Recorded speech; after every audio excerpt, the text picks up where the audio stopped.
আসসালামু আলাইকুম রহমতুল্লাহি ওয়া বারাকাতুহু। এটা ইলাস্ট্রেটরের দ্বিতীয় ক্লাস। গত ক্লাসে আমরা শিখেছিলাম কি করে ফাইল ক্রিয়েট করতে হয়। আচ্ছা, ফাইল। এখন আমরা মূলত কি করব? আমরা মূলত করব যে আমরা ইউটিউবে একটা থাম্বনেল তৈরি করব। হ্যাঁ, তাহলে ইউটিউবের থাম্বনেলের সাইজটা কত আমরা একটু জেনে নিই। YouTube thumbnail size.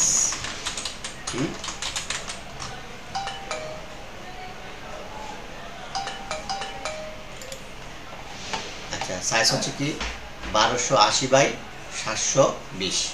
তাহলে আমরা যে সময় সাইজ নেব কন্ট্রোল এন, 1280 বাই 720। আবার একটু দেখে নিই, 1280 বাই 720। ওকে, এটা হচ্ছে আমাদের থাম্বনেল সাইজ। হ্যাঁ, আচ্ছা, আসেন আমরা যে কোনো একটা ভিডিওতে যাই। ইউটিউব আমাদের একটা ওয়েবসাইট আছে না, বিশ্বের সেরা একটা ওয়েবসাইট SRTV24.com। এখানে একটা ইউটিউব চ্যানেল আছে। চ্যানেলটা হচ্ছে আপনার এইটা। সাপোজ এটা হচ্ছে একটা ভিডিও 95%। সাপোজ এখানে আমরা পজ করলাম, আমরা একটা ছবি নিলাম, 1 দিলাম। এই ছবিটা আমরা এখানে নিয়ে আসবো। হ্যাঁ, সরি, তাহলে কি করব? ফাইল, প্লেস, আমরা কোথায় যাব? ডাউনলোডে। এই যে এটা আমরা কি করব? প্লেস করে নিয়ে আসবো। এই যে ছবিটা আনলাম, আমি যদি শিফট ধরে এখানে চাপ দিই তাহলে রেশিও অনুযায়ী ছোট হবে। হ্যাঁ, পুনরায় নিলাম, নেওয়ার পর আমি শিফট ধরে টান দিলাম। ওকে, হয়ে গেল। হ্যাঁ, আচ্ছা, আমি এটাকে বড় করে দিই। এখন আমরা এখানে একটা লেখা দিব। আমরা যদি চাই যে এই নিচেরটা ইয়ে করে দেবো, তাহলে টান দিলে এটা এমন করা যাবে। এমনটা হলে রেশিও নষ্ট হয়ে যায়, ছবি নষ্ট হয়ে যায়। এভাবেই থাক। এখন আমরা এখানে লিখবো, বাংলা লিখবেন না ইংলিশ লিখবেন? বাংলায় লিখ। বাংলা। তাহলে বাংলায় কন্ট্রোল টি দিয়ে এখানে লিখেন সুতুনি।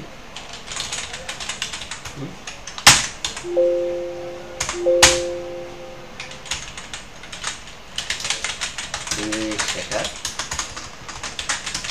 বল, ঠিক আছে। আমি যদি এখানে ক্লিক করি তাহলে এখানে বক্সগুলো তৈরি হয়ে যাবে। এটা নিয়ে মাঝখানে রাখলাম, দুইটাকে সিলেক্ট করে এই যে দেখেন এখানে অপশন আছে, করলে মাঝখানে চলে আসবে। এখন আমরা একটা বক্স নেব, এই যে ক্লিক করে এখানে যখন দেখেন ইচ নামে একটা কথা হচ্ছে। আবার এখানে যখন আনলাম তখন একটা এই যে দেখেন একটা ইঙ্ক, এই যে পুরোটা হয়ে গেল। হ্যাঁ, এখন এই জিনিসটাকে যদি আমরা কন্ট্রোল 3 দেই তাহলে কি হবে? হাইট হয়ে যাবে।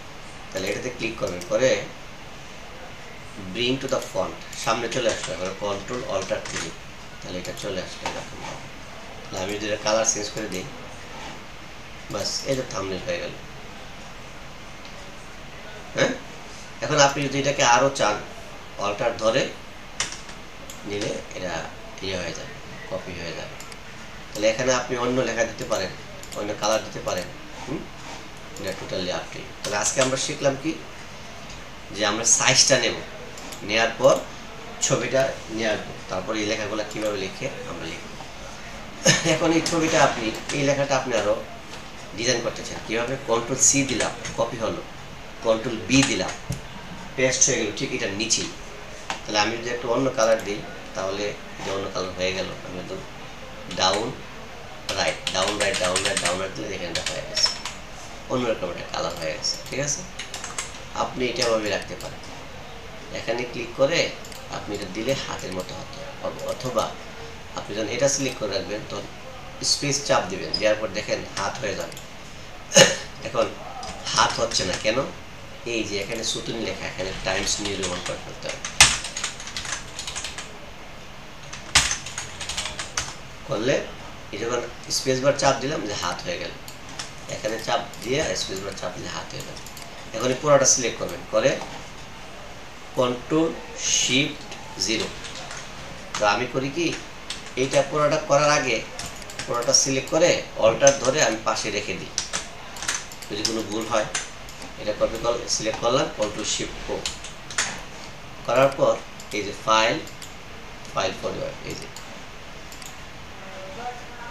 আমরা এটাকে দিলাম থাম্বনেল। এখন এটা আপনি ইউটিউবে আপলোড করে দিন। তাহলে আপনার কাজ হচ্ছে, এত ডিজাইন এখন দেওয়ার দরকার নেই, এখন হচ্ছে আমাদের সাইজ। এই সাইজটা নিয়ে এই যে লেখাটা এই সিম্পল ডিজাইন করে দেব।